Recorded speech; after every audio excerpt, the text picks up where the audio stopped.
भूर्भुवः स्वः तत्सवितुर्वरेण्यं भर्गो देवस्य धीमहि धियो यो नः प्रचोदयात्।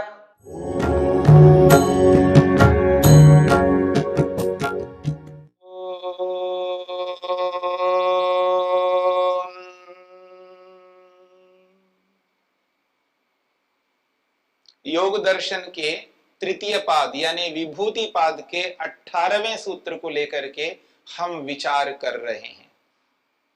सूत्र है संस्कार साक्षात्करणात् पूर्व जाति ज्ञानम।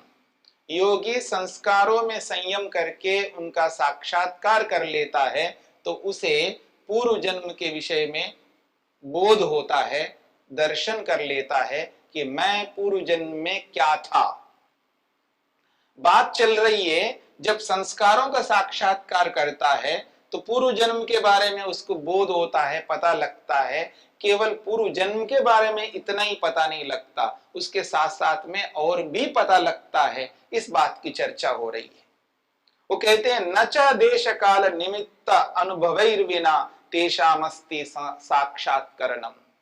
कहते हैं जो संस्कारों का साक्षात्कार होता है, जिनका दर्शन वो करता है, ऐसे ऐसे संस्कार मेरे में हैं और ये संस्कार जो है जिनके कारण से आज मैं जिस किसी भी स्थिति में हूं उन संस्कारों के कारण से, और उससे पीछे ऐसे संस्कार थे उसके कारण से ऐसा था। तो जब संस्कारों का साक्षात्कार करता है तो वो कहना चाहते हैं केवल संस्कार ही नहीं, देश, स्थान, स्पेस, किस देश में किस जगह पर उसने वो संस्कार बनाया, उस स्थान का भी उसको पता लगता है। दूसरी बात कही है काल, समय, किस समय में वो संस्कार बनाया। 50 साल पहले बनाया, 100 साल पहले बनाया, या 200 साल पहले बनाया, या 500 साल पहले बनाया है, या 1000 साल पहले बनाया है, या 1,00,000 साल पहले बनाया है। जैसे जैसे संस्कार होते हैं वैसे वैसे संस्कार में जिस रूप में वो संयम करता है उसी रूप में उसका बोध होता है। इस बात को समझने का प्रयत्न करना। संस्कारों में संयम करने का मतलब है, मान लीजिएगा कोई एक ऐसा संस्कार है जो ऐसा लगता है कि ये बहुत बड़ा ऐसा संस्कार है, ये जीवन को एकदम बदल सकता है। संस्कार एक दो तो है नहीं, असंख्य, अनकाउंटेबल है। यानी मैं काउंट नहीं कर सकता, कोई मनुष्य उनको गणना नहीं कर सकता, ईश्वर तो करता है, ईश्वर के लिए काउंटेबल है, ईश्वर तो गणना करता, वो सर्वज्ञ है। ईश्वर सबके संस्कारों को गिनता है, किस मनुष्य के कितनी मात्रा में कितने संस्कार है ईश्वर को तो पता है, उसको तो A to Z सब कुछ पता है, वो सर्वज्ञ है। पर कोई मनुष्य अपने संस्कारों को गिनने लग जाए वो गिन नहीं पाएगा, क्योंकि इतना सामर्थ्य मनुष्य के पास नहीं है, वो अल्पज्ञ, बहुत कम जानकार है, इतना सामर्थ्य मनुष्य के पास नहीं है। तो मनुष्य तो गिन नहीं सकता, उसके लिए तो अनकाउंटेबल है, काउंट नहीं कर सकता। और ईश्वर के लिए काउंटेबल है, ईश्वर तो गणना कर सकता है। तो कहा जा रहा है कि वो जो संस्कार है उनमें तो बहुत संस्कार है, कोई एक ऐसा अद्भुत संस्कार उसको दिख रहा है कि ये विशिष्ट संस्कार है जिसके कारण से जीवन बदल सकता है, और ये भी एक अद्भुत संस्कार है जिसके कारण से जीवन गर्त में जा सकता है। अद्भुतता दोनों प्रकार से है, अद्भुतता दोनों प्रकार से है, यानी उत्तम से उत्तम संस्कार भी अद्भुत है और निकृष्ट से निकृष्ट संस्कार भी अद्भुत है। पता नहीं उस निकृष्ट संस्कार के कारण से पता नहीं कहां गर्त में चला जाऊंगा, किस गड्ढे में गिर जाऊंगा, किस योनि को प्राप्त करूंगा और उस योनि में कितना बड़ा दुख भोगूंगा, ये भी एक विशेष बात है। इसलिए कहा जा रहा है जब संस्कार का साक्षात्कार करता है तो उसको स्थान का तो पता लगता है, उसके साथ साथ काल का, समय का भी पता लगता है। और एक बात है, वो कहते हैं निमित्त का भी पता लगता है, ये विशेष बात है। एक है देश स्थान और एक समय काल और एक निमित्त। किस निमित्त से ये संस्कार बना है। निमित्त का मतलब साधन, हेतु, कारण। ये जो संस्कार बना है किस कारण से बना है। देश का तो पता लगेगा, साथ में काल का भी पता लगेगा। उसके लिए कह रहे हैं कि देश काल के साथ साथ निमित्त, किस निमित्त से यह संस्कार बना। रीजन भी बताया जा रहा है कि इस रीजन से, इस कारण से यह संस्कार बना और अमुक समय में संस्कार बना, अमुक स्थान में यह संस्कार बना। यह बहुत बड़ी बात है। माध्यम का भी पता लग रहा है, किस माध्यम से मैंने यह संस्कार बनाया, किसके कारण से यह संस्कार बनाया। वहां निमित्त कोई विशिष्ट कर्म भी हो सकता है, विशिष्ट ज्ञान भी हो सकता है, विशिष्ट भक्ति भी हो सकती है। और वो निमित्त मन भी हो सकता है, मन के माध्यम से संस्कार बनता है। और वो निमित्त कोई व्यक्ति भी हो सकता है, क्योंकि निमित्त बहुत हो सकते हैं, कोई भी हो सकता है। अमुक व्यक्ति के कारण से अमुक स्थान में अमुक समय में मैंने ऐसे संस्कार बनाया। वो व्यक्ति था, वो साधन था, वो निमित्त है, उसने मेरे को प्रेरित कर दिया था उस वक्त, उस समय में, उस देश में, उस काल में। उस व्यक्ति ने मेरे को प्रेरणा दी है कि उस व्यक्ति के कारण से मैंने ऐसे संस्कार बनाया, ऐसे कर्म किया जिसके कारण से ऐसे संस्कार बने, और उन्हीं संस्कारों के कारण से मेरे को ऐसा ऐसा फल प्राप्त हुआ। तो निमित्त का भी पता लगता है। वो निमित्त वो व्यक्ति हो सकता है, वो निमित्त कोई और जड़ वस्तु हो सकती है। किसी जड़ वस्तु को, किसी नॉन लिविंग थिंग को देख करके भी उसको प्रेरणा मिल जाती है। अमुक स्थान पर अमुक काल में उस वस्तु को मैंने देखा था, उस पहाड़ को देखा था, उस पहाड़ से मैंने प्रेरणा लिया और ऐसे संस्कार बनाया। उस देश में, उस स्थान में, उस काल में एक नदी को, बहती हुई गंगा को, नदी को देख करके मैंने प्रेरणा लिया और संस्कार बनाया। नदी से प्रेरणा ले सकता है, पहाड़ से प्रेरणा ले सकता है, किसी पशु से प्रेरणा ले सकता है, किसी पक्षी से प्रेरणा ले सकता है। कोई भी है प्रेरणा लेने के लिए, कोई भी कारण बन सकता है। निमित्त जड़ भी बन सकता है, निमित्त चेतन भी बन सकता है। तो कहा जा रहा है देश, काल और निमित्त, इन तीनों के बिना तेषाम न अस्ति साक्षात्करणम, उन संस्कारों का साक्षात्कार नहीं हो सकता। बिना देश के, बिना समय के, बिना निमित्त के उन संस्कारों का साक्षात्कार नहीं हो सकता। यदि संस्कारों का साक्षात्कार हो रहा है तो इन तीनों को साथ में जोड़ना पड़ेगा। ये बात कही जा रही। तदित्थम संस्कार साक्षात्करणात् पूर्व जाति ज्ञानम उत्पद्यते योगिना। तदित्तम, इस प्रकार से।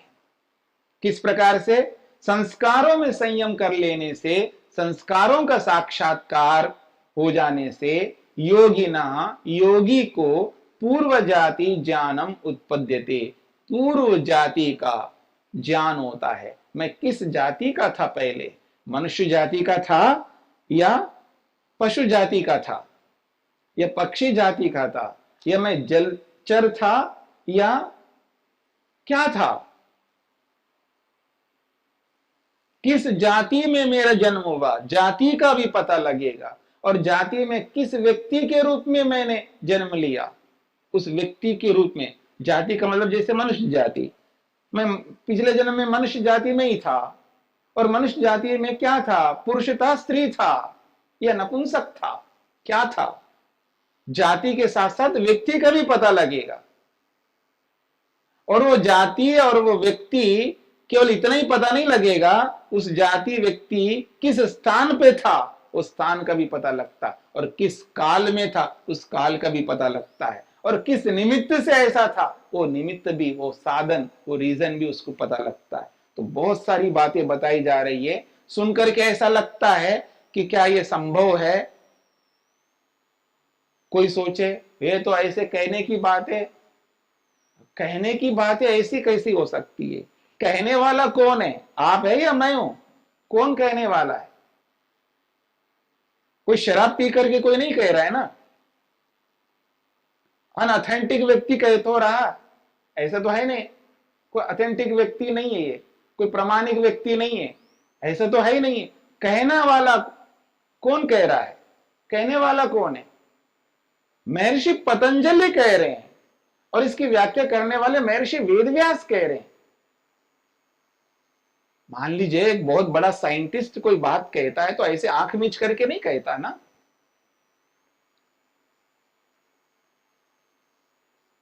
एपीजे अब्दुल कलाम हमारे लिए बहुत आदरणीय थे, आज नहीं रहे। वो जब वो कोई बात कहते थे वो आंख मीच करके थोड़ा कहते थे, वो जो बात कहते थे वो प्रमाणों से कस करके ऑथेंटिक बन करके वो बात कहते थे और उनकी बात मानी जाती थी।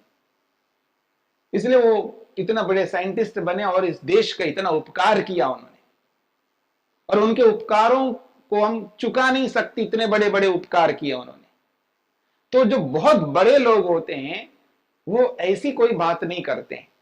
ये तो ऋषि हैं, महापुरुष हैं, महर्षि हैं, जिसको सारी दुनिया आज सलाम करती है।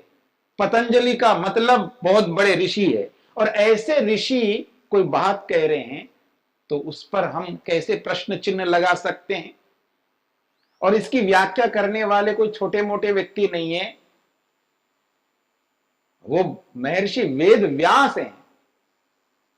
वेद व्यास अपने आप में बहुत बड़ी उपाधि है, तत्ववेत्ता है, वेदज्ञ हैं। ऐसे बहुत बड़े दो ऋषि लोग हमारे सामने कह रहे हैं कि संस्कारों में संयम करके संस्कारों का साक्षात्कार होता है, और संस्कारों का जो साक्षात्कार होता है वो केवल संस्कारों का साक्षात्कार नहीं होता है, वो संस्कार जिस देश जिस स्थान में किस स्पेस में वो बनाया वो जगह के बारे में भी उसको बोध होता है, और वो किस काल में वो संस्कार बनाए गए उस काल का भी, उस समय का भी पता लगता है, और उसके साथ साथ में किस निमित्त से किस रीजन से ऐसे संस्कार बनाए गए वो रीजन वो कारण भी पता लगता है, वो कारण जड़ हो या चेतन।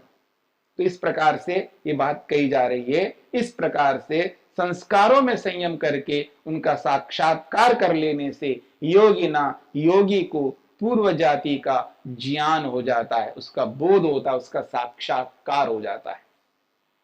ये तो हो गया स्वयं के बारे में। योगी अपने संस्कारों में संयम करके अपने विषय में जान लेता है, ये भी बहुत बड़ी बात है। और इससे भी बड़ी बात एक और कही जा रही है अगले वाक्य में, परत्र अपि एवमेव संस्कार साक्षात्कारणात् पर जाति संवेदनम।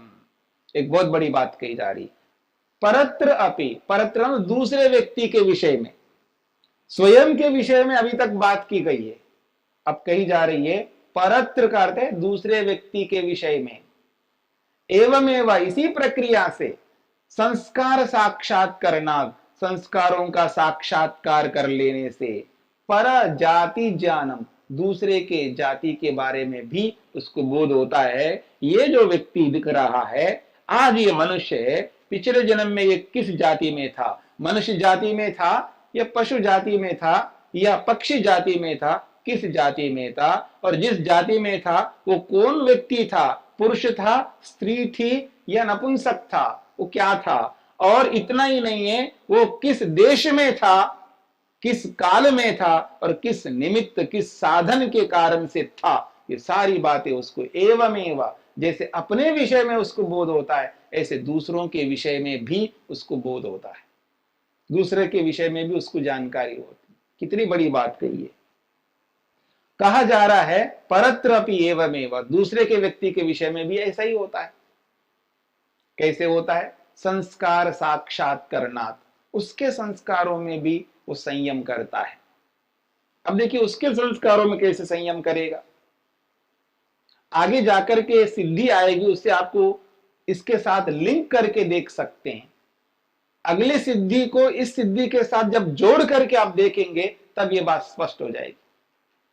आगे जो सूत्र आएगा 21वां सूत्र, ये 18वां सूत्र है, 21वां सूत्र आएगा तो वहां पर बात कही जा रही है कि यदि योगी दूसरे के शरीर में प्रवेश करता है दूसरे के शरीर में प्रवेश करता है तब उसके मन को जानता है, उसके मन में रहने वाले संस्कारों को जानता है, और उसके संस्कारों को जानता है तो उसके संस्कारों में संयम करता है, और उनके संस्कारों में संयम करता है तो उनके संस्कारों का साक्षात्कार करता है। जब उनके संस्कारों का साक्षात्कार होता है वही सारी स्थिति हो जाती है।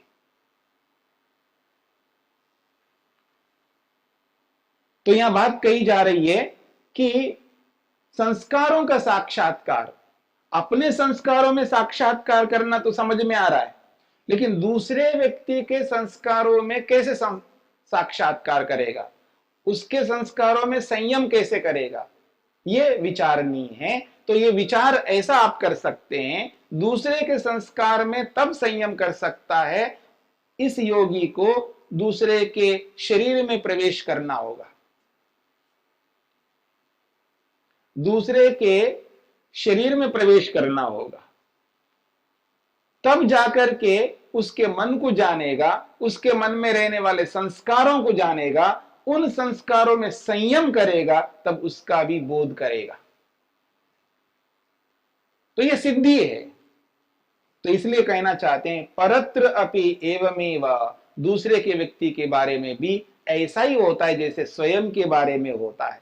तो दूसरे के संस्कारों में साक्षात्कार कर लेने से दूसरे व्यक्ति के पूर्व जन्म के जातियों के बारे में उसको बोध होता है, उसको साक्षात्कार होता है, उसे ये पता लगता है ये मनुष्य आज मनुष्य है तो कल क्या था, यानी पिछले जन्म में क्या था, उससे पिछले जन्म में क्या था, ऐसे उसको बोध होता है। स्वयं के बारे में जानकारी प्राप्त करना बहुत बड़ी बात है। दूसरे के बारे में भी जानकारी प्राप्त करेगा तो उससे क्या लाभ होगा, दूसरे के बारे में जानने से क्या लाभ होगा, लाभ यही होगा उसको विवेक वैराग्य ऐसा हो जाता है कि वो देखता कि जैसे मैं हूं वैसे वो भी है, जिस प्रकार से मैं पिछले जन्मों में था वैसे वो भी है, और वो भी वैसा ही है, सब ऐसे ही होते हैं। एक बात मैं कहा करता हूं कि हमें कहीं गंतव्य स्थान में पहुंचना है, तो कहीं गंतव्य स्थान में पहुंचने के लिए हमें एक लाइन में खड़ा होना पड़ता है, एक पंक्तिबद्ध होकर के चलना पड़ता है, एक के पीछे एक के पीछे क्रम से हमको आगे बढ़ना होता है। ऐसे ही यूं नहीं जा सकते कहीं पर भी। आज भी आप देखेंगे, आप रेलवे में, अगर आप रेलवे के विषय में बोलूं कि ट्रेन पकड़ना हो या ट्रेन का टिकट खरीदना हो या और ऐसा भी है, वहां भी लाइन लगती है, और एयरपोर्ट जाते हैं तो वहां भी लाइन लगती है, सिक्योरिटी क्लियर करना है वहां भी लाइन लगती है, बोर्डिंग पास लेना है वहां भी लाइन लगता है, कहीं भी टिकट लेना होता है वहां लाइन लगती है। और जो रेलवे टिकट लेते हैं जिसको हम कहते हैं ना तत्काल, अब तो बहुत साधन हो गए हैं। जब ये तत्काल प्रारंभ हुआ था तब इतने साधन नहीं थे, तो वहां कोई कोई रात को जाकर के वहां बैठ जाता था। आपने सुना होगा, रात को जाकर के बैठ गया, कोई सुबह सुबह 4 बजे उठ करके जा रहा है, वो खिड़की जो खुलती है वो 10 बजे खुलती है, तो कोई सुबह सुबह 4 बजे जा रहा है, कोई रात को जाकर के बैठ रहा है, कोई घंटों पहले जा रहा है, फिर वह लाइन में खड़ा हो गया। तो जो सबसे बहुत पहले से जाता है तो खिड़की बिल्कुल सामने खड़ा है,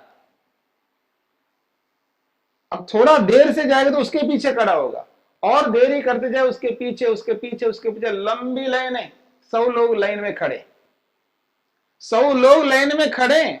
अब 100 लोग लाइन में खड़े हैं तो कुछ लोग तो आगे खड़े हैं, कुछ लोग पीछे खड़े हैं, कुछ लोग बीच में खड़े हैं, लेकिन लाइन तो एक ही है।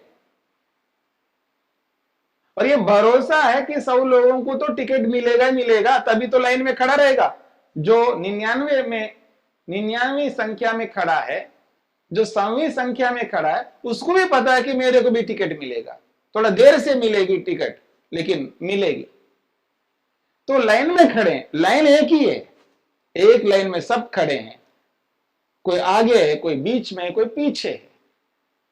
तो ऐसा ही यहां पर समझ लीजिएगा, जब व्यक्ति स्वयं अपने बारे में समझता है तो दूसरे के बारे में भी समझता, तीसरे के बारे में भी समझता है। जब इन सबको समझता है तो उसको ये बोध हो जाता है सब हम एक जैसे ही है, हम सब एक ही लाइन में खड़े हैं, हम सबको मुक्ति चाहिए, मुक्ति के लाइन में खड़े हैं। कोई आगे खड़ा है, कोई बीच में खड़ा है, कोई लास्ट में खड़ा है, खड़े तो एक ही पंक्ति में। आप में और मुझ में कोई अंतर नहीं है। आप जैसे वैसा मैं, जैसा मैं वैसे आप।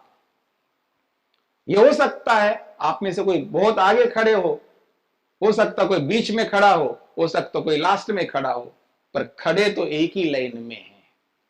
इसलिए कभी हताश और निराश होना नहीं चाहिए। देखो जी आप ऐसा कर सकते, हम नहीं कर सकते, देखो जी वो ऐसा कर सकता है, हम नहीं कर सकते, ऐसी हताशा निराशा में कभी नहीं जाना है। हम सब कर सकते, हम सब एक ही लाइन में एक ही पंक्ति में खड़े, बस कोई आगे खड़ा है, कोई बीच में खड़ा है, कोई अंत में खड़ा है। ये अपने अपने पुरुषार्थ के ऊपर निर्भर करता है और इसको लेकर के और आगे विचार करते हैं।